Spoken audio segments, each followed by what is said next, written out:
Hello everyone, नमस्ते। र फर्स्टमा कुरा गर्नेछौँ सुशीला कार्कीजीको बारेमा। प्रधानमन्त्री सुशीला कार्कीजीले भन्नुहुन्छ, पुरानै तरिकाले निर्वाचन गर्ने भए जेनजी आन्दोलनको अर्थ नै हुँदैन। र कुलमान, बालेन र हर्कलाई रेड कार्पेटमा फूल बिछाएर स्वागत गर्न रासोपा तयार छ भन्नुहुन्छ गणेश प्राजुली।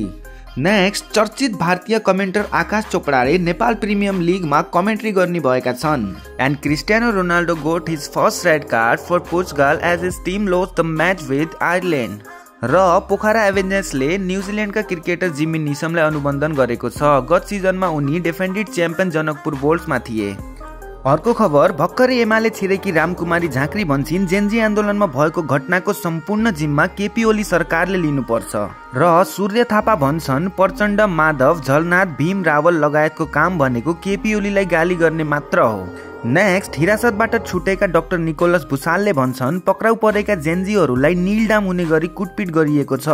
100 जना भन्दा धेरै जेनजीहरू हाम्रै हिरासतमा हामी सँगै थियौँ। म हिरासतमा किन गए भनेर भन्दाखेरि हैन, त्यहाँनिर मैले जेनजीका पीडाहरू बुझ्न गएको रहेछु। बिचरा निर्मल पौडेल भाइ यति शरीरभरि छाला देखिँदैन, उसको निलडाम मात्र देखिन्छ, यसरी पिटेको छ। र नेपाल आइपुगेका एनपीएल टिम विराटनगर किङ्समा अनुबन्धित दक्षिण अफ्रिकी क्रिकेटर मार्चेन्ट डी लाङलाई क्यान सचिव पारस खड्काको स्वागत। र हर्क, बालेन, रवि, गोपी हमाल सुम्न एक ठाउँमा आएर अघि बढ्न सुदन गुरुङको सुझाव। र हर्क सम्पाङ भन्छन्, बालेनजीलाई मैले 5 चोटि भेटेर पार्टी खोलौँ भनेर भने, तर उहाँले मलाई केही चासो दिनु भएन। आर्जु राणा देवालले सिङ्गापुरबाटै चलाउन थालिन् शासन पुनर्स्थापनाका लागि शासनहरूको हस्ताक्षर अभियान। एन्ड एप्पलले आइफोन राख्ने थैली बनाएको छ र यसको मूल्य 30,000 नेपाली रुपियाँ राखिएको छ।